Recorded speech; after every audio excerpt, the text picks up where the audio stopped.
국회 행정안전위원회가 이임재 전 용산경찰서장과 류미진 총경을 상대로 이태원 참사 당일 경찰의 늑장 부실 대응을 질타했습니다.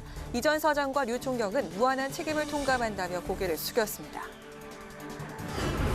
국민의힘이 희생자 명단을 공개한 언론과 민주당을 향해 책임을 촉구하며 거센 비판을 쏟아냈습니다. 민주당은 국정조사 필요성을 재차 주장하면서 특위 구성을 위한 김진표 의장의 결단을 촉구했습니다. 민주당과 정의당이 정기국회 통과를 목표로 노란봉투법 입법 움직임에 들어갔습니다. 국민의힘은 산업생태계가 붕괴될 수 있다며 반대하고 있어 심사 과정에서 난항이 우려됩니다. 전직 의원들의 시각으로 정치권 핵심 이슈를 풀어보는 여의도 정치회전. 이재명 대표 복심, 정진상 실장에 대한 구속영장이 청구됐습니다. 향후 검찰 수사를 전망해보고 귀국한 윤 대통령의 순방 성적표까지 이야기 나눠보겠습니다.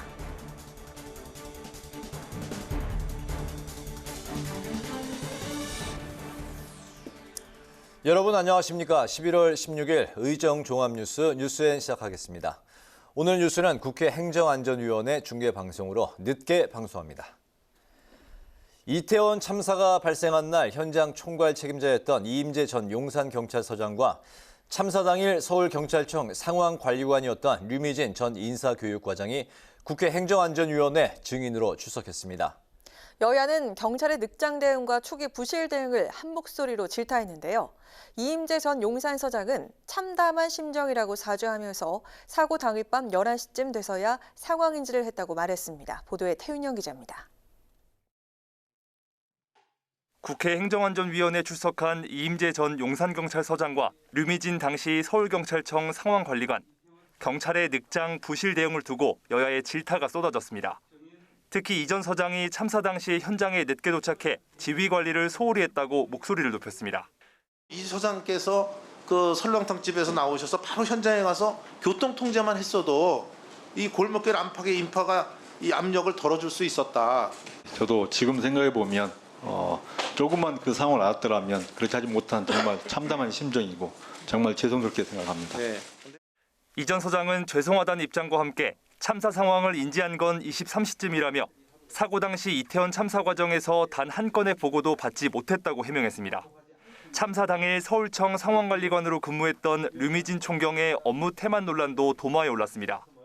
헬로윈 인파 등의 상황을 총괄 관리해야 했지만 참사 당시 자리를 비우는 등 제대로 업무 수행을 하지 않아 피해를 키웠다는 겁니다. 2번이나 상황실에도 연락이 갔는데 그 당시 아무리 상황실에 없다고 하더라도 유미진 증인은 자기 집무실에서 이 보고 못 받았습니까? 네, 받지 못했습니다. 여야는 민주당 주도로 전액 삭감된 경찰국 등 행안위 소관의 내년도 예산을 놓고 충돌했습니다. 민주당은 내년도 예산안이 소위 의결을 거친 만큼 전체 회의 상정을 요구했는데 국민의힘은 여야 합의를 거치지 않았다며 반대했습니다. 여야는 내일 전체 회의를 열어 내년도 예산안 상정과 관련해 심도 있는 논의를 이어가기로 했습니다. 국회 방송 태윤영입니다. 정치권에서도 이태원 참사와 관련한 공방은 계속되고 있습니다. 국민의힘은 희생자 명단을 공개한 언론사에 대해 엄정한 처벌을 촉구하며 민주당의 공모 여부 가능성을 꺼내들었고 더불어민주당은 국민의힘의 거듭 국정조사 수용을 압박하면서 김진표 국회의장에게는 특위 구성을 요청했습니다. 김동길 기자의 보도입니다. 국민의힘은 이태원 참사 희생자 명단을 공개한 인터넷 매체 민들레에 대한 법적 처벌을 촉구했습니다. 정진석 비상대책위원장은 SNS에 민들레는 시민 언론을 자처했지만 언론의 책임감은 조금도 보여주지 않았다고 지적했습니다. 또 사랑하는 가족을 잃고 극심한 고통 속에 있는 분들을 이용한 점은 언론과 정치의 탈을 쓴 가장 비열하고 반인권적인 폭력이라며 강력 비판했습니다. 양금희 수석 대변인은 민주당과의 공모 여부도 밝혀야 한다며 민주당을 겨냥했습니다. 진정한 애도를 위해 명단 공개가 필요하다고 외쳤던 민주당 인사들과의 연결고리가 밝혀진다면 대국민 석고 대제로도 모자랄 것입니다. 더불어민주당은 이태원 참사 국정조사를 더 이상 미룰 수 없다며 연일 김진표 국회의장의 결단을 촉구했습니다. 어제 야 3당 원내대표에 이어 내일은 민주당 4선 이상 중진 의원들이 김 의장을 찾아가 국감국조법에 따라 여야 원내대표 협의를 거친 만큼 이번 주 중으로 국정조사위원 제출을 여야에 요청해달라고 요구할 계획입니다. 국민의힘이 반대하더라도 오는 24일로 예정된 국회 본회의에서 국정조사 실시 계획서를 통과시키겠다는 강한 의지로 풀이됩니다.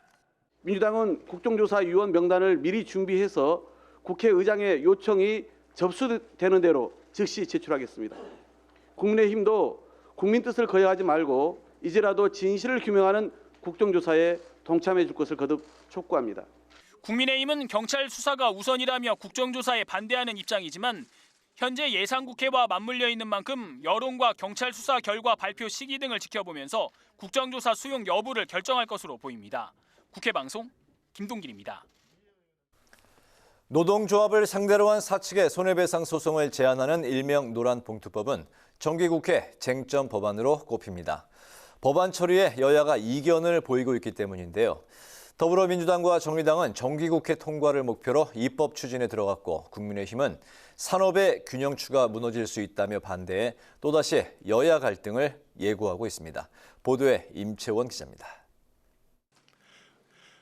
노동조합법 제2조와 3조를 개정해 노동조합의 쟁의행위로 발생한 손실에 대한 사측의 손해배상 소송을 제한하는 이른바 노란봉투법.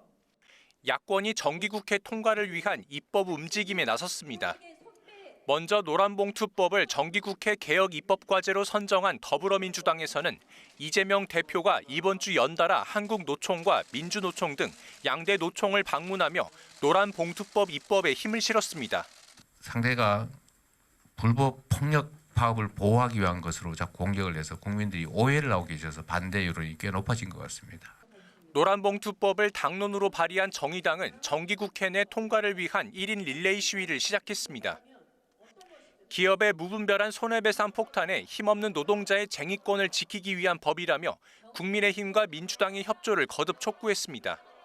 국민의힘에게도 경고합니다. 더 이상 노란봉투법을 불법 파업 조장이라는 악의적인 프레임으로 왜곡하지 마십시오. 하지만 국민의힘은 노란봉투법에 반대 입장을 분명히 했습니다. 사측의 손해배상 소송 제한이 노조의 불법 파업을 조장할 우려가 있고 과도한 사유재산권 침해로 위헌 소지가 있다는 이유입니다. 노란봉투법은 절대로 저희 당에서는 받을 수가 없는 법입니다. 산업의 균형추가 무너지는 법입니다. 그래서 야당도 이에 대한 부작용을 잘 알고 있습니다. 소관 상임위인 국회 환경노동위원회는 내일 노란봉투법 입법 공청회를 개최합니다.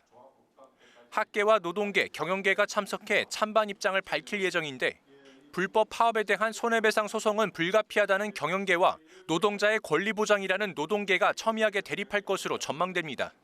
국회 방송 임채원입니다. 간호사의 업무 범위와 처우 개선 등을 담은 간호법 제정 토론회가 국회에서 열렸습니다. 간호법의 내용이 아닌 입법 절차를 논의한 자리였는데요. 간호법이 국회 복지위를 통과하고도 6개월째 법사위에 묶여있는 상황에 대한 고민이었습니다. 김동희 기자가 다녀왔습니다. 병상을 늘릴 수는 있어도 간호 인력을 늘릴 수는 없다. 코로나19 팬데믹 이후 간호 현장에서 나온 목소리입니다. 간호사들의 열악한 처우와 인력 부족 문제에 대한 사회적 인식이 제고되면서 간호법 제정이 힘을 받은 상황입니다. 토론회에서도 간호와 돌봄의 중요성은 강조됐고 간호법 제정의 필요성으로 이어졌습니다. 감염병 사태와 간호돌봄 서비스의 지역사회 확대 그리고 간호간병 통합 서비스 요구 이런 시대적 상황을 감안할 때 간호법의 제정은 시급하다고 생각합니다. 지난 대선에서 간호법을 공약으로 내걸며 제정 절차에 들어간 여야. 하지만 간호법은 지난 5월 소관상임위인 국회 복지위를 통과했지만 체계자구 심사를 위한 법사위에서 발목이 잡혔습니다. 다른 법안들과 연계돼 현재 6개월 넘게 법사위에 계류 중인데 국회 복지위 소속 여야 의원들이 간호법 제정에 목소리를 높였습니다. 지난해 3월 25일 날 이 대통령 후보들이 다 공약했던 문제입니다. 제정이 되면 우리나라의 국민들이 받을 간호의 수준, 질이 굉장히 높아지리라고 봅니다. 그렇다면 국민의 건강도 질도 높아지는 거죠. 참석자들은 회부된 법률안이 이유 없이 60일 만에 심사를 마치지 않은 경우 소관위원회 위원장이 본회의 부의를 요구할 수 있도록 한 국회법에 따라 간호법을 본회의에 바로 상정하자고 제안했습니다. 법제사법위원회에서 이유 없이 법안 심사를 유보해서 폐기하거나 아니면 법안의 내용을 바꾸는 국회 스스로가 법을 지키지 않고 있는 문제들이 여전히 있습니다. 토론회에 참석한 복지부 측은 국회 심의 과정을 존중한다는 원론적 입장을 밝혔습니다. 이런 가운데 다음 주 대한간호협회가 간호법 제정을 위한 총괄기 대회를 예고한 상황. 법사위에 발목이 묶인 간호법 제정에 힘을 실을 수 있을지 주목됩니다. 국회 방송 김동희입니다. 여야는 윤석열 대통령의 동남아 해외 순방을 두고 엇갈린 평가를 내놨습니다. 국민의힘은 한미일 정상회담에서 처음으로 포괄적 성격의 인도태평양 한미일 파트너십에 대한 푸놈펜 선명을 채택하는 등 외교 안보적 성과가 높았다고 호평했습니다. 반면 민주당은 한일 정상회담의 경우 일본의 사과 없는 지소미아 복원은 굴욕적이었고 한미 정상회담은 인플레이션 감축법에 대해 바이든 미국 대통령의 원론적 입장만 들은 립서비스로 끝났다고 비판했습니다. 민주당은 또 MBC 전용기 배제 등을 언급하면서 언론 통제에 나쁘끄러운 신기록을 썼다고 호평했습니다. 여야가 21대 후반기 개원 넉 달 만에 국회 기획재정위원회 소위원회 구성에 합의했습니다. 기재위 여야 간사는 긴급 기자회견을 열어 청원심사 소위를 신설하고 조세 소위와 청원심사 소위 위원장을 국민의힘이, 예결 소위와 경제재정 소위 위원장은 민주당이 맡기로 했다고 발표했습니다. 여야는 모레 전체 회의를 열어 내년도 예산안과 관련 법안 등을 상정하고 오는 21일부터 소위를 가동해 본격 심사에 나설 예정입니다.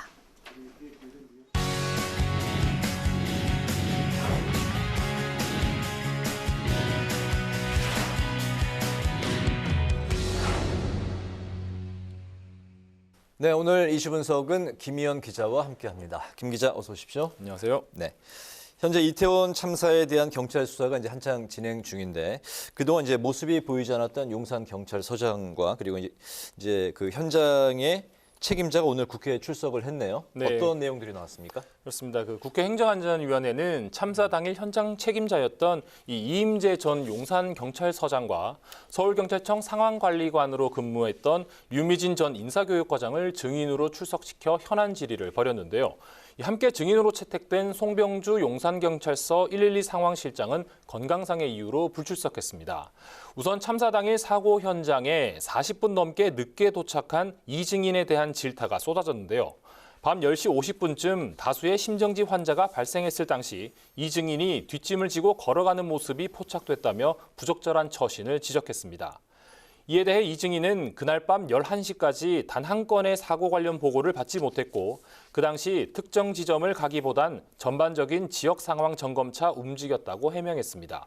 또 직속 상관인 서울청장한테 보고한 시간이 밤 11시 36분으로 늑장 보고에 대한 지적이 이어졌는데 이 증인은 옥상으로 올라가 정확한 상황 파악과 응급 조치를 취하느라 늦었다고 밝혔습니다. 네, 관할 경찰서장의 11시까지 그러니까 이제 그 사망자 다수가 발생한 이후에 네. 처음으로 그 사고 관련 보고를 받았다는 이 자체도 참 믿을 수가 없는 상황이네요. 네. 그렇습니다. 사고 당일 저녁에 이제 112 신고가 이제 다수 접수가 됐는데 조치가 이제 제대로 이루어지지 않았습니다. 네. 당시 그 상황실 상황에 대한 내용도 나왔나요? 네, 당시 이 상황관리관이었던 류 증인은 자리를 비우고 자기 사무실에 있었는데요. 네. 이 사고가 발생한 후 1시간 20여 분 만에 처음 보고를 받았다고 진술했습니다. 그러자 의원들은 이 현장 지휘관들이 보고를 못 받았다고 일관하면서 서로 책임만 떠넘기다 보니 이런 안타까운 사고가 발생했다며 강하게 질타했습니다. 네. 현재 희생자 명단 공개를 두고 논란이 계속되고 있네요. 네, 그렇습니다. 이 일부 인터넷 매체가 희생자 명단을 공개했는데요. 이게 공개가 되면서 여야의 공수가 뒤바뀌었습니다. 앞서 민주당 내에서 희생자 명단 공개에 대한 논란이 생겼다가 이재명 대표가 유족의 동의를 얻어 제대로 애도해야 한다며 사실상 찬성 입장으로 선회했는데요. 하지만 유가족 동의도 없이 명단이 공개되면서 여론의 문매를 맞고 있고 민주당에서도 조심하는 분위기입니다. 이 대표가 오늘 국회에서 열린 이태원 참사 관련 토론회에 참석했는데 경찰의 부실 대응을 지적하면서 국정조사의 필요성을 강조하면서도 희생자 명단 공개에 대해선 언급하지 않았습니다. 네, 국민의힘은 희생자 명단 공개에 대해서 이제 강도 높은 비판을 쏟아내고 있네요. 네, 처음부터 반대를 해왔었거든요. 네. 이 정진석 비대위원장은 이 시민 언론을 빙자한 비열한 선동이라며 엄정하게 법적, 도덕적 책임을 물어야 한다고 비판했습니다. 특히 국민의힘은 인터넷 매체의 명단 무단 공개에 민주당이 공모돼 있을 가능성이 있다며 공세에 나섰는데요. 권성동 의원은 관련 인터넷 매체에 친야권 성향의 인사가 포진해 있다며 누가 어떻게 입수를 했는지 불법 여부를 따져야 하고 민주당과의 공모 여부도 명명백백히 밝혀야 한다고 주장했습니다. 네, 이와 관련해서 현재 경찰 수사가 이제 시작이 됐죠? 네, 그렇습니다. 경찰은 이 이태원 참사 희생자 명단을 공개한 인터넷 매체 고발 사건을 반부패 공공범죄 수사대에 배당하고 오늘부터 수사를 개시했는데요. 이들을 고발한 이종배 국민의힘 서울시 의원은 유족 동의 없이 희생자 명단을 공개한 것은 개인정보보호법 위반이라고 주장했습니다. 네, 이태원 참사와 이제 관련해서 또 다른 쟁점이 국회 국정조사 여부인데 현재 상황 좀 알려주시죠. 네, 일단 국민의힘은 여전히 반대하고 있고요. 네. 더불어민주당과 정의당, 기본소득당 등 야3당은 국정조사 수용을 촉구하면서 압박 수위를 높이고 있는데요. 야3당은 최대한 국민의힘의 입장 변화를 기다려보겠지만 끝내 반대한다면 오는 24일 본회의에서 국정조사 계획서를 처리하겠다는 계획입니다. 그러기 위해선 김진표 국회의장의 결단이 필요한데요. 그래서 야3당 지도부가 어제 김 의장을 찾아가 국정조사법대로 추진해달라고 요청했고 오늘도 박홍근 민주당 원내대표가 김 의장의 결단을 촉구했습니다. 박 원내대표는 의장과 원내대표들이 협의 절차를 마친 만큼 다음 주 처리를 위해 이번 주 내에 교섭단체 대표들에게 국정조사 특별위원회 명단 제출을 공식 요청해달라고 요구했습니다. 다음 주 예정된 본회의에서 국정조사 계획서를 처리하겠다는 뜻으로 풀이되고 의장의 국정조사 특위 명단 제출 요청을 통해 국민의힘의 국정조사 수용을 끌어내겠다는 전략으로도 해석됩니다. 또 내일은 민주당 중진 의원들이 김 의장을 찾아가 국정조사 특위 구성과 계획서 채택을 촉구할 예정입니다. 네, 오늘 이슈 분석은 김희연 기자와 함께했습니다. 김 기자 수고했습니다.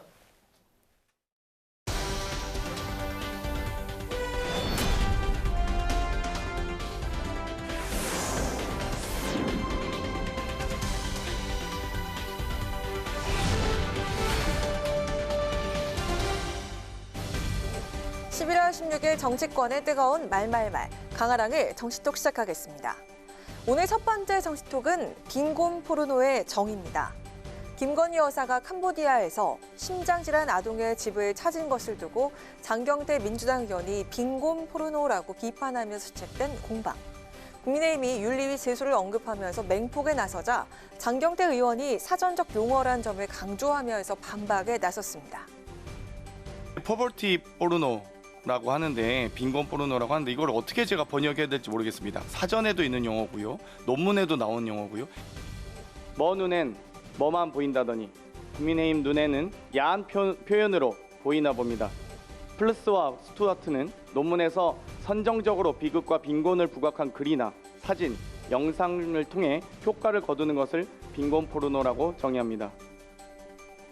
사전과 논문에도 나오는 용어라면서 부적절할 이유가 없다고 강변하고 있지만 국민의힘은 강도 높은 비판과 함께 의원직 사퇴까지 촉구하고 나섰습니다. 인간이 이게 포기한 거죠. 이게 제정신이니까 지금. 자기 부인에 대해서 제3자가 이거 봉사활동 갔는데 빈곤 포르노 찍었다 그러면 자기 부인한테 그거 맞다 이렇게 생각하시겠습니까? 아니 인격적 살인이죠 이게요. 민주당 의원들이 내뱉은 상식 이하의 여성 비하 발언, 저질스러운 성적 비하 발언은 외교 노력으로 쌓은 공돈탑을 무너뜨리고 모독한 것이다. 여성 혐오와 아동 비하로 휴머니즘 파괴에 이른 저주와 타락의 장경태는 즉시 국회의원직을 사퇴하라. 민주당 내부에서도 본인의 본래 의도를 떠나서 포르노라는 선정적인 느낌의 말을 쓴 점에 대해선 부적절했다는 비판이 나오는 상황인데요. 장경태 의원은 국민의힘 측의 사과 요구 등의 국가서열 1위의 김건희 여사를 공격한 대가냐면서 사과할 뜻이 없다는 강경한 입장을 보이고 있습니다. 오늘 국민의힘이 품위 손상 등을 이유로 장경태 의원을 국회 윤리특위에 제소하면서 새 국면을 맞게 된 빈곤 포르노 논란. 양측의 날선 공방은 쉽게 사그러들 것 같지 않아 보입니다. 두 번째 정치톡은 고생 많았답니다. 오늘 아침 동남아 순방을 마치고 돌아온 윤석열 대통령이 마중 나온 이상민 행안부 장관에게 악수를 하면서 건넨 말이었는데요. 순방길에 오를 당시에도 이상민 장관의 어깨를 툭툭 2번 두드렸던 윤 대통령. 고생 많았단 이 한마디 의미를 두고 정치권에선 해석이 분분합니다. 야권의 이딴 경질 요구에도 이 장관이 최근 범정부 재난관리 TF 단장까지 맡자 야권의 반발은 더 거세지고 있습니다. 책임을 져야 될 이상민 장관이 재난대책 수립 TF 단장까지 맡았다고 합니다. 국민과 끝까지 한번 싸워보겠다 이런 태도로 읽혀집니다. 피해자와 피해자 그리고 유족들을 우롱하는 행위라고 생각됩니다. 그런가 하면 그제 국회 예결위에 출석한 이 장관을 향해서 민주당 강선우 의원이 발악, 추태 등의 강한 단어를 사용하면서 질타해서 이목이 집중되기도 했습니다. 법적인 책임을 어떻게든 회피하고자 발악을 하고 있습니다. 가장 큰 책임을 져야 할 고위공직자는 나 혼자 좀 살아보고자 추태를 부리고 있습니다. 부끄러운 줄 아셔야 돼요. 한편 이태원 참사를 수사 중인 경찰청 특별수사본부가 이상민 장관을 피의자로 전환해 수사하는 방안을 검토 중이라고 밝혔습니다. 야당의 계속된 경질 파면, 탄핵 요구, 그리고 피의자 전환까지 전방위적인 압박 속 이상민 장관의 속내는 과연 어떨까요? 법적인 책임, 도의적 책임, 정치적 책임이 있을 수 있는데 그것은 수사기관에서 현재 수사하고 있으니까 밝혀질 거라고 생각을 합니다. 제가 지금 책임이 없다고 말씀드린 적이 없지 않습니까? 제가 자꾸 무슨 책임을 회피한다거나 그런 식의 오해는 이제 더 이상 안 해주셨으면 감사하겠습니다. 책임 회피는 없다는 이상민 장관. 유임이냐 경질이냐 대통령의 귀국과 함께 거친 논란도 재점할 전망입니다. 지금까지 강아랑의 정치톡이었습니다.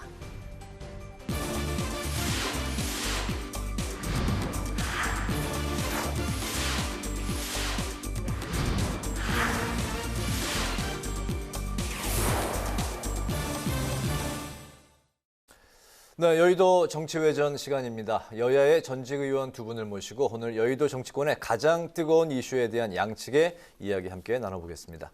신경민 전 더불어민주당 의원, 김영우 전 국민의힘 의원 두 분 나오셨습니다. 어서 오십시오. 네, 안녕하십니까. 안녕하세요. 네. 어제 검찰에 출석해서 14시간 조사를 받은 정진상 비서실장입니다. 결국 하루 만에 구속영장이 청구된 상황인데 법원의 판단 여부가 또 이번 이 사안에 대한 하나의 또 이제 분수령이 될 것 같습니다. 앞서 이제 체포영장이 한 차례 기각이 된 바가 있는데요. 만약 그 영장이 이번에는 받아들여진다면 윗선의 수사, 이재명 대표를 이제 말하게 될 텐데요. 이재명 대표에 대한 수사 앞으로 이제 어떻게 진행이 될 건지 그 두 분의 전망 들어보겠습니다. 네, 신 의원님. 체포영장은 사실 뭐 기각이 됐다 안 됐다 하는 게 이제 흘러서 나왔는데 그건 앞으로의 그 법률 절차하고는 크게 관련은 없어 보이고요. 네. 모레 있을 구속영장 실질 심사의 결론이 가장 중요해 보입니다. 그런데 압수수색 영장이 뭐 20페이지가 넘는다고 하는 건 매우 이례적인 일이기는 합니다. 그리고 거기에 이재명 대표의 이름이 20번 이상 나왔다고 지금 돼 있잖아요.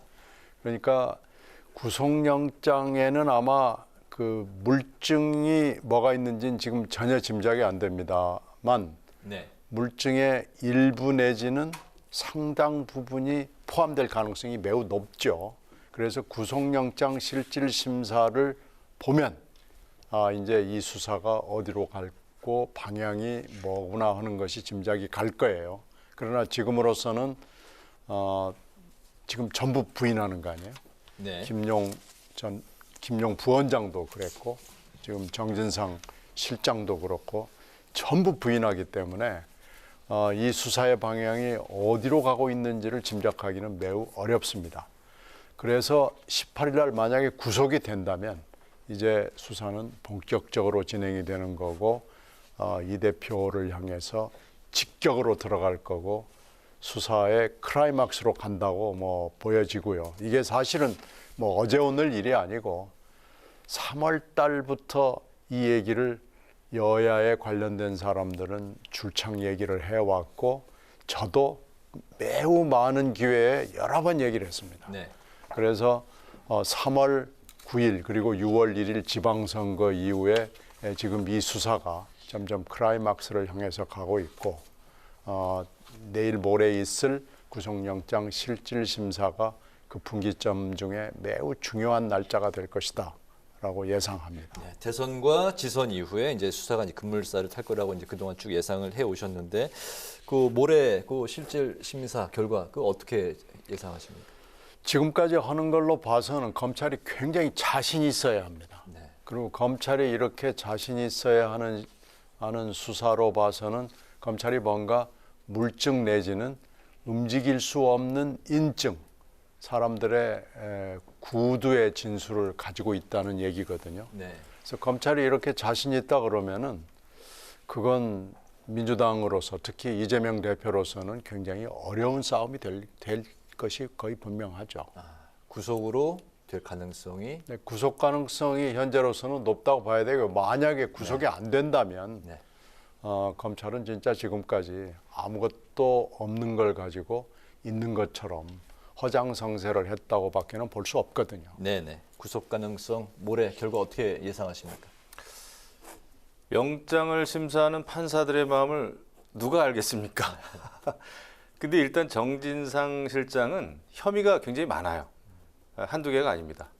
그래서 이제 구속될 가능성도 이제 있어는 보입니다만은 뭐 결과를 예측하기는 좀 어렵고요. 네. 일단은 대장동 일당으로부터 1억 4천만 원의 금품을 받은, 그러니까 뇌물 수수죄인데 네. 그 혐의도 있고요. 그 다음에 또 위례 신도시 사업과 관련해서는 여러 가지 내부 정보를 민간업자들한테 이제 빼돌린, 제공한, 그건 이제 부패방지법입니다. 네. 그 다음에 또 이제 유동규 전 본부장이 압수수색 당하기 직전에 정진상 실장하고 통화를 했죠.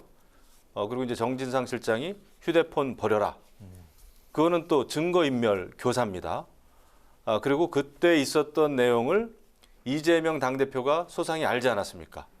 그 유동규 전 본부장의 여러 가지 가정사라든지 지금 뭐 어떤 상태라는 것을 이재명 대표가 알았는데 어떻게 당시에 이재명 대표가 알았느냐?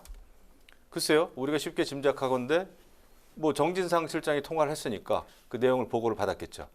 그래서 지금 중요한 것은 여태까지 벌어진 많은 일들, 그 다음에 이제 대장동 사업도 그렇고 위례 신도시 사업도 그렇고 이 여러 가지 그 결제 선상에서 가장 마지막에 결제를 한 사람이 이재명 당대표입니다. 당시 시장이고. 그래서 결국은 이제 이재명 당대표가 여러 가지 대장동 개발 사업, 위례 신도시 사업과 관련된 그런 많은 의혹과 어느 정도 이제 연계가 있느냐, 이것을 여러 가지 이제 부패 비리에 대해서 알고 있었느냐, 아니면 진짜 말 그대로 만약 공범이냐, 이게 이제 앞으로 수사의 방향에 굉장히 이제 중요한 바로미터라 그럴까요? 방향타가 되겠죠. 그리고 정진상 실장이야말로 이재명 대표의 정말 오른팔 중에 오른팔, 복심 중에 복심이기 때문에 이제 정진상 실장이 만약에 구속된다 하면은 이재명 당대표도 여러 가지 이제 수사 선상에서 피해 갈 수가 없고요. 이제 그것에 대해서 더불어민주당 야당의 경우에는 굉장히 그것을 이제 방어하려고 노력을 하겠죠. 이미 정진상 실장은 이제 의원도 아닌 신분이지만은 지금 많은 더불어민주당의 의원들이 정진상 실장을 압수수색하고 이런 거에 대해서 굉장히 반대하고 기자회견을 하고 있지 않습니까? 그래가지고 결국 어떤 분은 그런 얘기까지 하더군요. 더불어민주당의 의원들이 방탄소년단이 아니고 방탄의원단이다. 정진상 실장을 지키기 위한 그런 얘기까지 지금 회자가 되는데 어쨌거나 정진상 실장의 구속 여부는 굉장히 중요하다. 이렇게 말씀드릴 수 있겠습니다. 네. 자, 동남아 순방에 대한 평가를 들어볼까 하는데요. 윤석열 대통령이 오늘 오전에 귀국을 했습니다. 그런데 여야 평가가 엇갈리고 있습니다. 여당은 외교 안보적인 성과가 아주 높았다 이렇게 평가를 하고 있고 야당은 굴욕적이었고 그리고 외교에 있어서 원론적인 이야기만 들었다 이렇게 이야기를 했는데요. 자, 먼저 이번 순방 어떻게 평가하십니까? 글쎄요, 뭐가 굴욕적인 건지 모르겠어요. 지금 야당에서 관심을 갖는 것은 뭐 김건희 여사가 바이든 대통령 팔짱을 꼈다. 뭐 이런 겁니다. 그래서 제가 볼 때는 지금 이제 윤석열 대통령의 해외 순방, 물론 여태까지 여러 차례 해외 순방이 있었습니다만은 여러 순방의 실질적인 외교적인 성과보다는 그 주변에서 일어났던 많은 일을 가지고 외교적인 성과를 좀 깎아내리는 그러니까 이제 외교를 외교로 보지 않고 국내 정치라고 하는 아주 그 협소한 왜곡된 시각을 가지고 외교 성과를 일부러 깎아내리는 것 같아요. 말도 안 되는 거 가지고. 그래서 벌써 문제가 있다 생각하고 지금 그렇게 우리나라가 한가한 상황이 아니다. 일단 이번에 외교 성과는 크게 두 가지로 정리가 될 것 같아요. 제가 볼 때. 일단은 경제 성과입니다. 여러 가지 이제 반도체라든지 이런 공급망 확대라는 거, 그다음에 또 그 바이든 대통령을 만나서 IRA, 그 인플레이션 감축법이죠. 우리나라 기업들이 만든 그 전기차 그 보조금 배제하는 문제, 이런 것을 그래도 바이든 대통령이 한국 기업이 여러 가지 미국 경제에 기여한 거를 우리가 고려해야 된다라는 얘기를 했습니다. 그렇게 봤을 때 앞으로 어떻게 될지 모르겠지만은 이번 그 한미 정상회담은 성공을 했다. 그 다음에 안보적인 면에서도 한일, 한미, 또 한미일, 항중 정상회담을 계속하지 않았습니까? 이런 상황에서 우리가 당면한 지금 가장 초미의 외교 안보 현안은 사실 북핵 미사일이거든요. 이거에 대해서 한미일이 일단 틈새가 없는 그런 그 협조 체제를 이번에도 공동 성명을 통해서 보여줬어요. 저는 그것만으로도 굉장한 소득이 있다. 그리고 한중 회담, 그러니까 중국과의 관계를 많이들 걱정들 하시는데 역시 한미일 안보 협력 체제가 물샐 틈이 없다 보니까 이번에 중국도 윤석열 대통령, 그러니까 대한민국에 대해서 강한 어조로 얘기를 못했습니다. 외교는 그런 거거든요. 그러니까 한미일이 틈이 보이면은 우리에 대해서 굉장히 압박을 하는 게 중국의 여태까지의 외교의 어떤 태도였어요. 네. 근데 이번에 전혀 사드에 대해서 문제 나오지 않았습니다. 다만 북한에 대해서도 북한의 우려를 그래도 우리 이해를 해야 되지 않느냐 이런 걸 미국 대통령에게도 얘기하고 시진핑이 그렇게 했습니다만은 그래도 북핵 핵미사일에 대비한 한미일 공조 체제가 성공을 거뒀다 이렇게 생각을 하고 앞으로 이제 풀어가야 될 숙제는 있습니다만은 외교와 경제라고 하는 큰 차원에서 이번에 외교적인 방향을 잘 잡았다 이렇게 생각합니다. 네. 중국과 이제 뭐 회담이 성사가 되긴 했지만 이번 순방 중에 너무 그 미국 쪽에 좀 그 치중된 게 아니냐, 미국 쪽의 입장에 선 게 아니냐 해서 앞으로 이제 그 한중 관계에 대해서 또 우려의 목소리도 그거는 저렇게 봐야 되죠. 미국 쪽에 치우쳤다라는 그 평가보다는 한미 동맹이라고 하는 것을 벗어나서는 외교 안보를 우리가 논할 수가 없습니다. 그게 확실할 때 중국도 결국 우리에 대해서 함부로 하지 못하는 거거든요.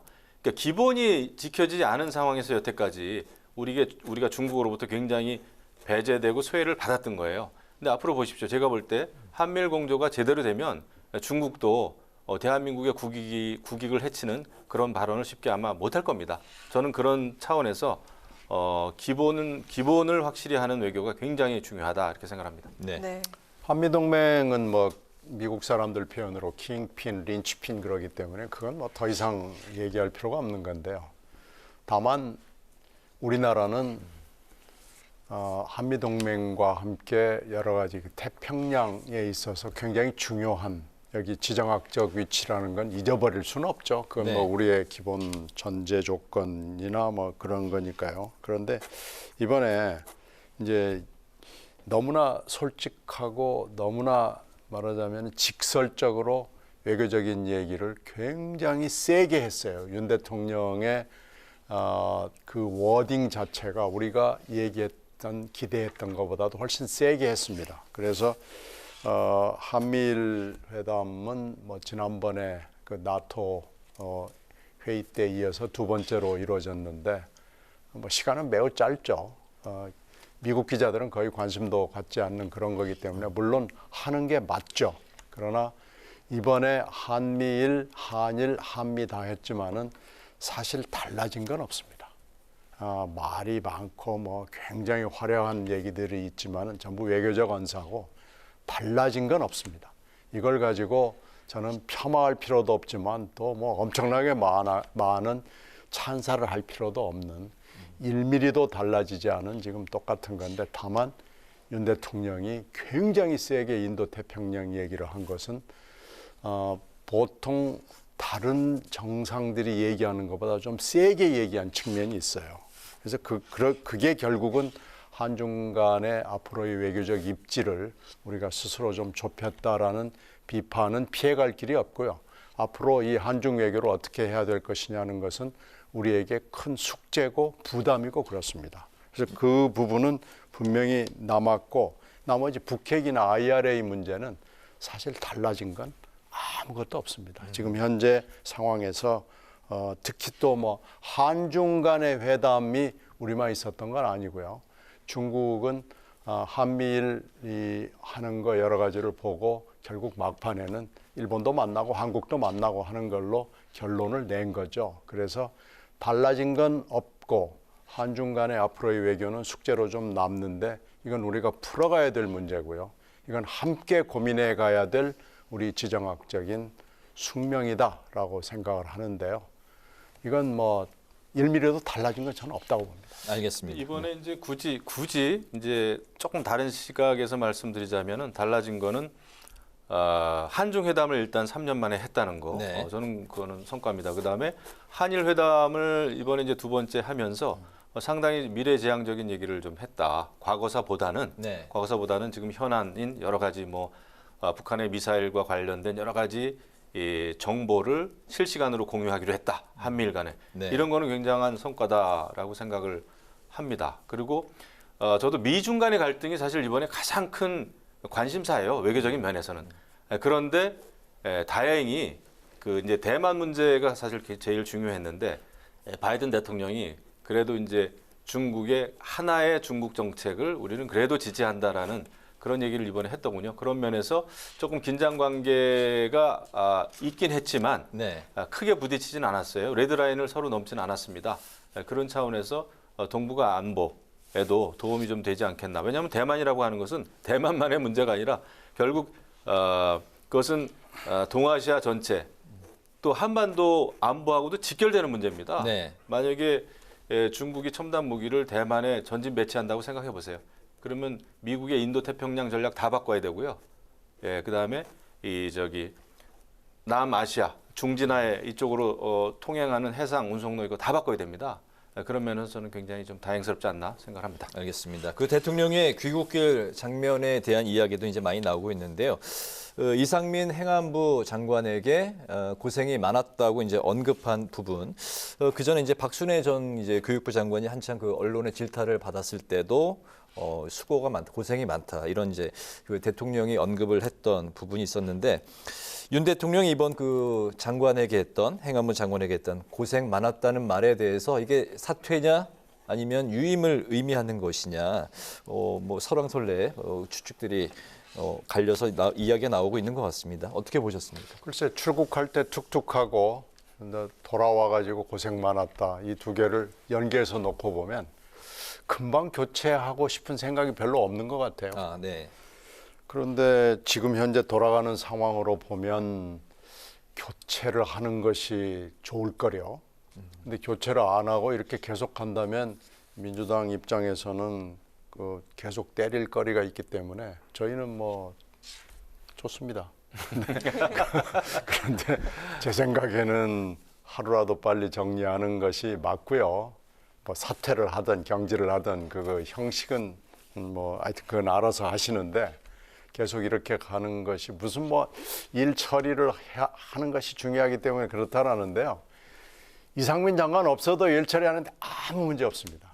그래서 제 생각에는 빨리 그 관계되는 분들이 입장 정리하고 이상민 장관은 자리를 정리하는 것이 국가를 위해서도 그리고 국힘당을 위해서도 대통령실을 위해서도 그게 순리 아닐까요?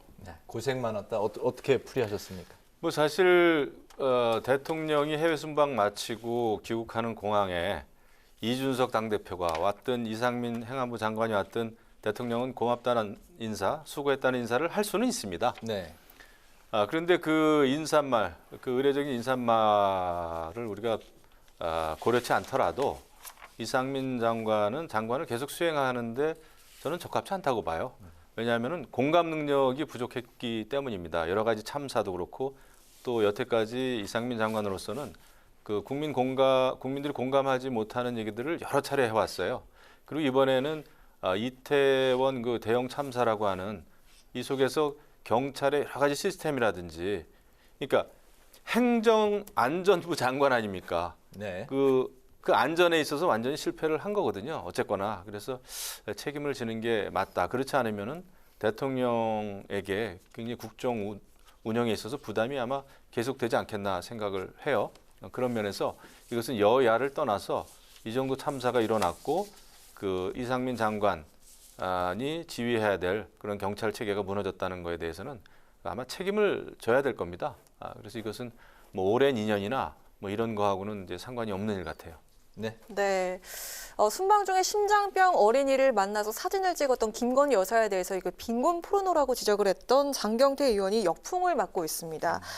여당이 윤리재소는 물론이고 의원직 사퇴까지 요구를 하고 있는데요. 장 의원은 사전에 있는 단어다, 논문으로도 쓰이고 있다 이렇게 얘기를 했는데 뭐 가난 포르노, 푸드 포르노 이런 식으로 뭐 언론에서도 이야기를 하는 뭐 가정되고 자극적인 이런 이야기라고 하는데 여당은 포르노라는 이 단어 자체가 좀 과했다. 의도에 문제가 있다 이렇게 지적을 했습니다. 이 논란 핵심은 무엇일까요? 핵심은 장경태 의원이 무조건 그냥 김건희 여사 이번에 윤석열 대통령의 해외 순방을 깎아내리기 위한 거죠. 찾다 이제 그런 걸 찾아서 이야기를 한 건데 그게 논문이든 사전에든 그런 단어가 있든 없든 그게 뭐 중요하겠습니까? 사전이나 논문에 있는 안 좋은 말이 굉장히 많잖아요. 그렇다고 해서 그 정치인들이 다 얘기하나요?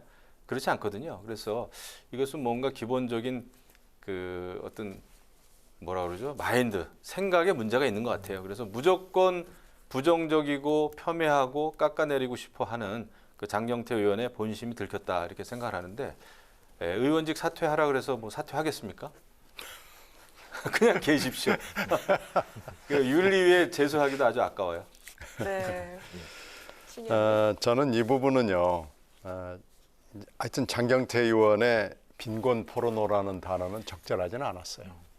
빈곤 마케팅, 빈곤 세일, 아마 이 정도 뜻을 가지고 얘기를 하려고 그랬던 것 같은데 갑자기 포르노가 나와가지고 좀 주소는 잘못 찾은 거고 사전에 있다고 다 얘기할 수는 없는 거죠. 사전에도 쓸 수 없는 말들이 많으니까요. 그러니까 이 부분은 장경태 의원이 사과하고 넘어가는 게 맞고요. 다만 여기서 꼭 지적해야 될 것은 그 사진을 보면은요, 그게 뭐 유명 여배우를 뭐 본따서 했다. 저는 그건 중요하지 않다고 봅니다. 다만 전속 취재라는 것은 사실은 취재 거부입니다. 그건 전속 취재라는 말은 없습니다. 지금 대통령도 이번에 거의 다 그 정상회담이나 이런 것들을 전속 취재라는 이름으로 풀 취재를 거부한 거예요. 이것은 취재 거부입니다. 그리고 사진을 보면 스튜디오 촬영의 기획 촬영과 같은 느낌을 주는데요. 이런 것이 말하자면 국민 눈에 보기 싫은 겁니다. 그러니까 이런 걸 하지 말고요. 그냥 이것은 공식 일정이고 공개 일정이 되는 게 맞아요. 네. 그리고 지금 대통령실이 공개가 뭔지 비공식이 뭔지 비공개가 뭔지 이걸 지금 아무것도 모르고 아무 때나 그냥 전속 취재라는 말을 하나 만들어가지고 자기들끼리 그냥 적당히 해가지고 스튜디오 기획 촬영하듯이 하는 거예요. 심지어는 대통령 부인을 넘어서서 대통령까지도 지금 이렇게 하는 겁니다. 이번에 거의 이 풀 취재가 없고요. 이 풀 취재 그 1,000만 원 가까운 돈을 1인당 해가지고 간 기자들은 뭡니까? 비행기 타고 왔다 갔다 한 걸로 그게 끝인가요? 그러니까 MBC를 너무 의식한 나머지, MBC를 사랑한 나머지 MBC를 위해서 아마 그렇게 한 것 같은데 그러지 말고요. 원칙으로 돌아가서 그리고 다른 나라들 하는 대로 그대로 하면 됩니다. 이제 이런 거 좀 그만했으면 좋겠어요. 예전 그 MBC 그 앵커 시절에 앵커 브리핑 보는 것 같습니다. 알겠습니다. 그 이태원 그 희생자 명단 공개에 대해서 이제 논란이 오늘도 이제 뜨거웠는데요. 유족의 동의도 없이 명단을 이제 불쑥 공개해 버렸기 때문에 이 매체에 대한 이제 고발이 이어졌고 경찰도 즉각적으로 지금 수사에 착수를 했습니다. 여당은 그 민주당의 그 공모 여부를 이제 밝히라고 지금 공세를 이어가고 있고 민주당에서도 대신 사과한다 이렇게 이제 반성하는 입장도 나왔습니다. 이재명 대표도 관련해서 이제 공식적인 언급을 이제 자제하고 있는데 민주당의 현재 입장은 어떤 건지 어떤 생각을 하고 있을지 한번 들어볼까요? 이 문제는요. 저는 이 유가족하고 그리고 언론이 알아서 할 문제지 여당도 그렇고 야당도 그렇고 여기서는 이제 더 이상 처음부터 개입을 안 했어야 되고요. 그리고 지금이라도 둘 다 여야 모두 정치권은 빠져야 됩니다. 이게 왜 정치권이 나와서 뭐 감나라 배나라 판나라 뭐 이럴 필요가 없는 거거든요. 이건 전적으로 유가족과 언론이 알아서 할 문제고 물론 더 이상 이 문제가 정치권에서 왈가왈부하는 건 맞지도 않고요. 처음에 언론이 달라붙어 가지고 그 희생자들이 엄청나게 많은 만큼 그 스토리를 전부 다 개발을 하고 그러는 게 맞는데 언론이 좀 위축된 측면이 있어요. 이 애도 기간이 함구령 비슷하게 돼가지고 애도 기간 중에 언론이 제대로 지금 활동을 못한 거예요. 언론으로서의 위치를 찾지를 못한 거니까요. 지금이라도 언론이 제 위치를 찾아가든지 아니면은 언론이기를 포기하든지 둘 중에 하나 선택하는 문제만 남아 있고요. 이건 전적으로 유가족과의 관계에서 풀어나가야 됩니다. 네. 이거는 이재명 민주당 당대표의 잘못이 저는 아주 크다고 생각합니다. 아무도 그 명단에 대해서 명단 공개 여부에 대해서 심각하게 문제 제기를 하거나 그랬던 사람이 없어요. 근데 갑자기 이재명 당대표 그 측근들에 대한 수사, 압박, 압수수색 이런 게 일어나다 보니까 어느 날 갑자기 명단 공개해야 된다. 우리가 얼굴도 이름도 모르는 희생자들한테 어떻게 추모를 하느냐. 얼굴 이름 몰라도 추모를 한 경우가 많죠. 그 한 사람 한 사람 우리가 다 기억하고 추모를 합니까?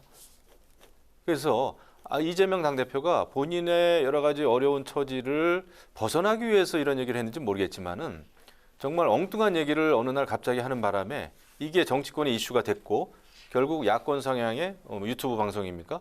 거기서 그냥 이것을 공개해 버렸어요. 이것은 유가족을 저는 2번, 3번 굉장히 상처 주는 일이다 생각합니다. 그러면서 거기서는 뭐 일단은 공개하고 반대를 하는 유가족이 있으면 이름을 좀 빼겠다는 식의 이런 입장인 것 같아요. 있을 수가 없는 거죠. 유가족을 대상으로 이런 대형 참사에서 가장 우리가 중심적으로 생각해야 될 사람들은 유가족입니다. 피해자잖아요. 그런데 네. 거기에 대한 동의가 하나도 없이 이렇게 이름을 공개해 버렸다. 이거는 이재명 당대표가 시동을 걸었죠. 그런데 지금은 이렇게 또 시끄러워졌는데도 아무런 말씀이 없어요. 이재명 당대표가. 말씀을 좀 하셔야 되는 거 아니에요? 잘못했다. 아니면은 명단 공개에 대한 나의 소신은 이러이러하다. 뭐 근거를 대든지 이 주장에 근거를 대든지 아니면 잘못했다고 사죄를 하든지 사과를 하든지. 근데 지금 아주 조용하십니다. 그래서 이것은 이런 대형 참사를 가지고 정치적인 정쟁화를 해야 될 일이 아닌데 그렇게 시도했던 이재명 당대표가 사과할 일이다 이렇게 생각합니다. 알겠습니다. 오늘 여의도 정치회전 여기까지 듣도록 하겠습니다. 지금까지 신경민 전 더불어민주당 의원, 김영우 전 국민의힘 의원과 함께했습니다. 오늘도 말씀 잘 들었습니다. 고맙습니다. 고맙습니다. 네, 수능일인 내일은 전국이 맑겠고 수능 한파 걱정은 없겠습니다. 일교차는 크겠는데요. 시험장 가는 길 오전 시간대는 오늘만큼 쌀쌀하겠고 한낮에는 기온이 큰 폭으로 오르겠습니다. 옷차림에 유의하시기 바랍니다. 네, 오늘 뉴스에는 여기서 마치겠습니다. 시청해 주신 여러분 고맙습니다.